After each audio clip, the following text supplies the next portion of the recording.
The secular threats being hurled at Christianity are stronger than ever before. Find out why believing in God makes more sense than any other explanation. The Certainty of Christ, Confident Faith in a Confused World by Dr. Ken Du.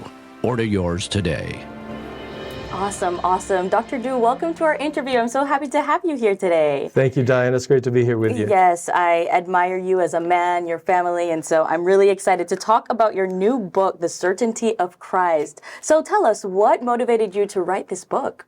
Well, actually, I've been in ministry for a great number of years, and I'm an evangelist and apologist. So looking at the culture and seeing what was going on in the culture, I realized that we needed a primer, a sort of a handbook for people who were not really familiar with some of the objections or some of the obstacles that Christians get hurled at them by the secular culture. So I felt like it was a needful tool to put in the hands of everyday Christians so they could answer the tough questions that the secular culture is throwing at them.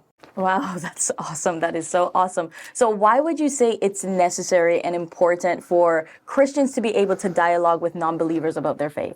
Yeah, Diana, the Bible encourages us to give a defense for our faith. In fact, the Bible tells us in 1 Peter chapter 3, verse 15, but sanctify Christ as Lord in your heart, always willing to give a defense for the hope you carry, yet with reverence and sincerity. So the Bible encourages all believers not just to believe in God and have a hope that one day they'll meet Him, but also give ample reasons to defend why they believe in God. Awesome, Dr. Du. So how are Christians being challenged and attacked in our faith today? Diana, most of the challenges coming against us today are in these philosophies known as scientific naturalism, secular humanism, postmodernism, and relativism or pluralism. And all these isms simply mean there is no God, that we're essentially here by random chance through this thing called evolution, and there's no real meaning or purpose in life other than what you choose for yourself. And when you get a culture where people are living for what they think is true and someone else has a different truth claim and they clash, that's what we call conflict. You cannot live in God's world and violate God's objective reality. And we deal with this in the book because it's a very, very big issue that we're facing in our culture. Wow, Dr. Du, that was a power-packed answer. I heard you mention pluralism, and so I've heard a lot about arrogant thinking with believers. And so people, what would you say to someone who said, isn't it arrogant to think that your worldview is absolutely true to the exclusion of other religions? You know, the Bible is a message that appeals not just to the heart of man, but to our intellect. So it's okay if we ask for reason. God doesn't just want us to believe in Him with blind faith. He actually gives us reason to believe in Him. I love this quote by a man named Leslie Newbigin. He was a theologian and a scholar from England. He said this: anyone who has a faith that he believes, whether he's a Marxist, a Muslim, or a believer in the Maharishi, he wants to persuade others of his belief.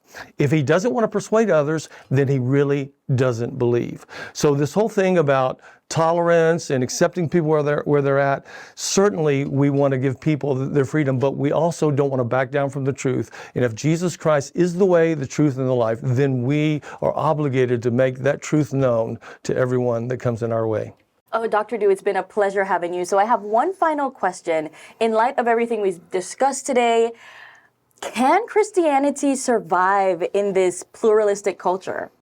Well, the short answer is yes. Diana, most people invariably arrive at their beliefs not based on proof necessarily, but based on what they find attractive. We live in a culture that says that if it's pleasurable and you enjoy it, it must be right. Unfortunately, that is not objective reality. In fact, the Bible tells us in Romans chapter 1, verse 18, for the wrath of God is revealed against heaven, against all unrighteousness and all ungodliness of men who suppress the truth in their unrighteousness. So if God's truth is there and I'm doing something unrighteous, I have a choice. I can either suppress the truth of God's righteousness, or I can adhere to God's truth and change my life. So we have a choice here. We can either accept what we find pleasurable and enjoy, or we can believe God's truth. And God has given us that choice, but He's also given us no excuses, because we know there's a God because of His created order that He put here on the planet.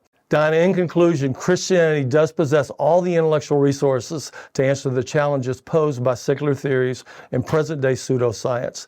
This book will give readers a compelling answers to the common objections being hurled against Christianity. The Certainty of Christ will give readers a fresh perspective to help them walk out their faith with sincerity and confidence. I pray you would get this book today. God bless you. Wow, Dr. Du, that was so awesome. Thank you so much. And guys, I am truly excited about reading this book, The Certainty of Christ. If you have not yet gotten a copy, please do so. It's a needed read for us in today's society. Thank you, Dr. Du. Thank you.